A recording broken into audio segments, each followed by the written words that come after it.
22 మే 2025 హనుమత్ జయంతి గురువారం అద్భుతమైన రోజు 2025లో కల్లా అత్యంత గొప్ప విజయవంతమైన రోజు. ఉత్తర భారతదేశంలో ముఖ్యంగా రాజ్యాధికారం పొందాలనుకున్న వాళ్ళు మోడీ గారు లాంటి వాళ్ళు, అలాగే వ్యాపార సామ్రాజ్యాలు స్థాపించాలనుకునే సింధీలు, జైన్లు, ముఖ్యంగా పర్షియన్స్ వీళ్ళందరూ కూడా ఈ రోజునే తమ వ్యాపార సామ్రాజ్యాలు ప్రారంభిస్తారు. హనుమంతుడు స్వర్ణలంకను జయించారు.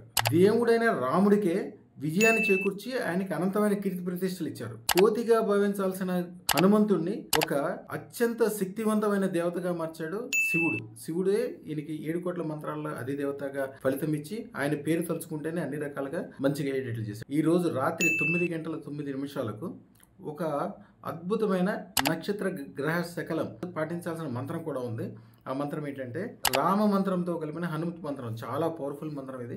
అసలు జీవితంలో అపజయం అంటేనే తెలియదు. ఈ మంత్రం జాగ్రత్తగా వినండి. జయ రామ జయ జయ హనుమంత మామ మనోకామనా సిద్ధయ శ్రీరామ జయ రామ జయ జయ జయ హనుమంత మమ మనోకామనా సిద్ధయ నమ స్వాహ.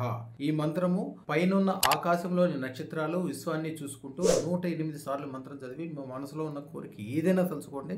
హనుమంతుడు మీ దగ్గర కూర్చుని చేపిస్తాడు అన్ని విషయాలు, అన్ని లాభాలు. శుభం బియాత్.